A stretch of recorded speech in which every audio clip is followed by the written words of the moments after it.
Mara vilayatyna awtolog benzininiň gytçylygy emele gelýär. Ýangıç beketlerine A92 we A95 görnüşli benzin tapdyrmaýar. A80 çäkli möçberlerde satylýar. Beketleriň öňünde awtolog nobatlary döreýär. Bu barada Zatyk radiosynyň habarçysy Sebitden maglumat berýär. Benzin gytçylygy çarşamba güni günüň ikinji ýarymyna ýetileşip başlady. 23 noýabrda ýyl saatlardan başlap ýangıç beketleriniň öňünde awtolog nobatlaryny synasa bolýardy. Ýangıç gytçylygy etrap merkezlerinden çetde ýerleşýän ýangıç beketlerine has ýeti duýulýar. Zapravkalarda asla benzin yok.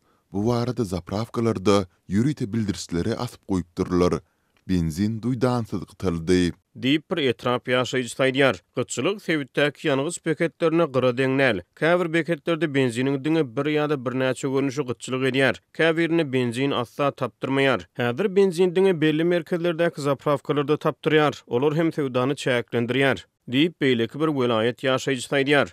Zatyk radiosynyň habarçysynyň aýlanan ýangıç beketlerine A92 we A95 görnüşli benzin asla satylmaýar. A80 görnüşli benzin her bir awtology çäkli möçberde satylýar. Meselen Mar Bayramaly ýolunyň ugrunak 161 belgili ýangıç beketine 23 noýabrda A80 benzin agşamara guturdy. Munyň ýany Mar şäherine ýerleşýän 17 belgili ýangıç beketiniň öňünde benzin satyn almaga baran awtologlaryň nobaty uzap başlady. Ençeme ýangıç beketlerine ulaq nobatlary giýjesi bilen dowam edýär. Benzin satyn almak üçin nobata garaşýan awtologlaryň sany köpelmese azalmaýar diýip bir ýerli sürüji aýdýar. Käbir ýangıç beketleri A80 benzinini her bir awtologa 50 manatdan köp guýmaýar. Käbirler bu miqdary 40 manat bilen çäklendirýär. Ýangıjyň bu görnüşi Sebitin ýangıç beketlerine 1 litrine 1 manat 15 teňgeden satylýar. Türkmenistanyň çägindäki ýangıç beketleri nevit önümleri bilen üpjün edýän Türkmen Nevit Önümleri Kärhanasy günorta günler Sebitde dowam edýän benzin gytçylygy barada beýanat bermeýär. Türkmenistanyň dürli sebitlerine ýan birnäçe aý ber ýangıç gytçylygy hälişini ýüze çykýar. Mariniň ýangıç beketlerine benzin nobatyna garaşýan adamlar özara gurrun döşlüklerde benziniň soňky wagtlarda daşary ýurtlara has köp satylmagy sebäpli gytylýanyny aýdýarlar. Türkmenistanyň hökümeti ulaq ýangıjynyň eksporty boýunça degişli sanlary ma'lum etmeýär. Döwlet haryt çygymal birjasynyň web sahypasyna oktyabr we noýabr aýlaryna benziniň A95 ýa-da A92 görnüşleriniň sewdasy boýunça gelişikler hasaba alınmady. Ýurdun günorta günler sebitlerine ýüze çykýan ulaq ýangıjynyň gytçylygy käbir hojalykları ätiýaşly hereket etmäge iterýär. Awtologlaryň öndürilen ýöre täze bolan adamlar A80 benzininiň 2 ýylnyň gowşakdygyny we ulaglaryň motorlaryny zaýalaýanyny aýdýarlar. Ýyly täze bolan awtologlaryň eýeleri benzinin hili ýokary görnüşleri bolýança awtologlaryny öýlerinde goýup iş ýerlerine taksili ýa-da awtobusda gatnaýarlar. Diýip bir ýerli ýaşaýjy aýdýar. Ýöne hususy awtologlaryny taksiçilik bilen meşgullanýan ulag eýeleri öýleriniň benzin danlamaýanyny aýdýarlar. Biz hem A80 benzinini höwüs bilen guýamzok. Başga alaç ýok. Şu ulag ýörep dursa, hojalygyň gündelik ýyjak çöregini tapyp bolýar. Diýip beýleki bir sürüji Zatyk radiosynyň habarçysyna gurrun berdi. Türkmenistan içerik sewdada benziniň bahasynyň ardançylygy boýunça dünýäde iň öňdäki 10 ýurdun hatyryna galýar. Bu ýurtda A95 benzininiň 1 litriniň bahasy içerik sarf edijileri 1 manat 50 teňgeden satylýar. Hökümet resmiýetleri we media serişdeleri ýurtda wagtly emele gelýän ýangıç gytçylyklary barada maglumat bermeýärler. Liwap vilayatynyň Türkmenabad şäherinde pensiýa ýaşyna ýeten raýatlaryň ençemesi Sowet döwründe zähmet çeken ýyllary üçin iş stajyny tasdiklaýan kepilnamany alyp bilmän kösenýär. Edara kärhanalaryň resmiýetleri munyň sebäbini Sowet döwrüne degişli arxiv kitaplarynyň ýetendi ýa-da olaryň sahypalarynyň zaýalanandygy bilen düşündirýärler. Pensiýa çykmagy taýýarlanýan ençeme Türkmenabadlynyň Azatlyk radiosynyň Sebitdäki habarçysyna gurrun bermegine görä problemalar mundan birnäçe ay ozal başlandy. Bir pensiýa çykmak üçin derur bolan kepilnamalary toplamagy başlanymyzda Sowet döwrüne işlän idaralarymyzyň deregine açylan ýa-da ady ütküden idara kärhanalary gözläp başladyk. Sebäbi bizden bu idaralardan hem kepilnama almak talap edilýär. Diýip Türkmenabadly ýaşaýjy anonim şertde habarçymyza gurrun berdi. Bellesek Türkmenistan 1991-nji ýylda öz garaşsyzlygyny ýylan edenden soň öňden bar bolan idara kärhanalaryň onlarçasy ýapyldy ýa-da ady üýtgedildi we başga ýerlere göçürildi. Türkmenistanyň pensiýa gaznasynyň ýerli idarasy raýatyň zähmet kitabynda onuň haýsy ýyllarda, haýsy idaralarda näçe ýyl zähmet çekendigi baradaky maglumatlar bolsa-da, raýatdan işlän idara kärhanalarynyň her birinden iş stajyny tasdiklaýan kepilnamany getirmegi talap edýär. Sovet döwründe işan idara karhanalarymyzy gözläp tapanymyzda olaryň kadrlar bölümlerine ýüz tutdyk. Şonu bize arxiv bölümlerine kitaplaryň köpüsiniň ýetenligini ýa-da olaryň sahypalarynyň könülip ýyrtylanyny we sahypalary okap bolmaýanyny aýtdylar. Olar şu sebäpli köni işgärleriň işap eden iş stajlarynyň hem ýetenligini aýdýarlar.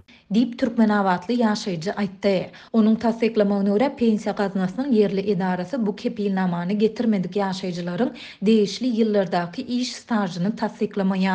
Bu bolsa olaryň göz öňünde tutulanda az mukdarda pensiýa aljakdygyny aňladýar. Häzir onlar şerait adynyň 10 ýyl iş stajyny ýitirmek bilen ýüzbeýdi bolýar. Yerli häkimetlere ýagdaýy düşündirmäge çalışýarys, emma entek oňuň netije ýok. Dip Türkmenawatly ýaşaýjy aýtdy. Adatlyk baýdylanlar barada pensiýa gaznasynyň yerli idarasy bilen habarlaşyp kommentari alyp bilmedi. Rus güýçleri öten akşam Ukraina ýene pilotsuz uçurlar we gönökdirilýän raketalar bilen zar burdy diýip Kiýew 24-nji noýabrda ýerden aýtdy. Russiýa bolsa özüniň basyryp alynan Krymna we Günorta Volgograd sewtine Ukrainanyň 16 tany pilotsuz uçuryny urup ýykandygyny aýtdy. Russiýa bu hüjümne Iranda öndürilen 3 tany pilotsuz uçurdan we 2 tany KH-59 gönökdirilýän raketadan peýdalanyny diýip Ukrainanyň howa gorunuşy aýtdy we ähli pilotsuz uçurlaryň urulyp ýykylandygyny sözüne goşdy.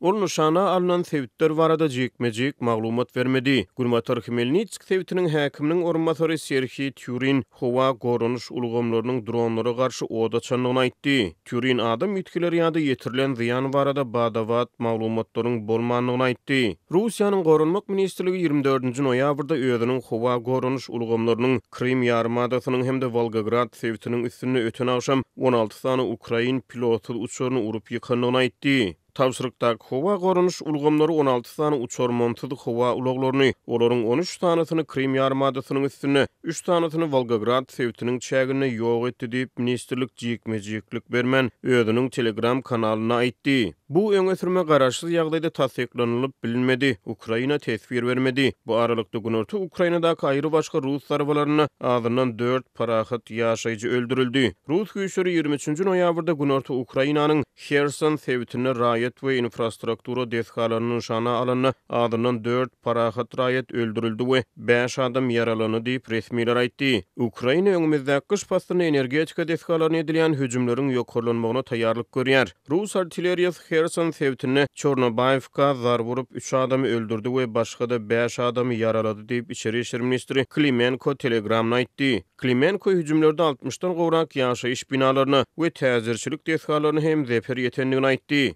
Kherson sewtinden 100 kilometr çemeti demirgazyk günnogorda ýerleşen Berislav şäherine Rus pilotsuz uçury tigir turup barýan uly ýaşy bir adama zar burdy diýip sewit häkimi Oleksandr Prokudin Telegramna ýazdy. Rus hoşuny Berislav şäheriniň uly ýaşy ýaşaýjysyny öldürdi. Ýerden 11:30 töwereklerini basyp alajylar köçede velosiped sürüp barýan bir tigirçä hüjüm etmek üçin dron ulanyny. Gynansak-da 70 ýaşly erkek adam ölüm howply ýaraldy diýip Prokudin aýtdy. Birazdan Rus toplary Kherson şäherine 45 ýaşly asuda adamy ýaralady diýip Harward administrasiýanyň başlygy Roman Mrochko habar berdi. Ukrain güýçleriniň bir ýyl ozal azat eden şäheri bolan Kherson çep kenara çekilmäge mejbur bolan Rus güýçleri tarapyndan Dnepr derýasynyň aňry ýüzünden ýygyderli topakyna tutulýar. Beýleki bir gün orta sewitde Dnepropetrovskda öten akşam Kryvyi Rih we Nikopol şäherlerine şeýle-de bu şäherleriň töweregine hüjüm edildi diýip sewit häkimi Serhiy Lysak 23-nji noýabrda aýtdy. Ol bu ýerlerde pida bolanlaryň ýokdugyny hem sözüne goşdy. Günnogorda Kharkiv we Donetsk sewitlerine sewişýän Ukrain güýçleri soňky 24 sagatyň dowamyny 74 sany ýakyn aralyk sewişine gatnaşdy diýip Ukrain goşunynyň baş ştabynyň 23-nji noýabrda çap eden günnelik hasabatyna aýdylýar.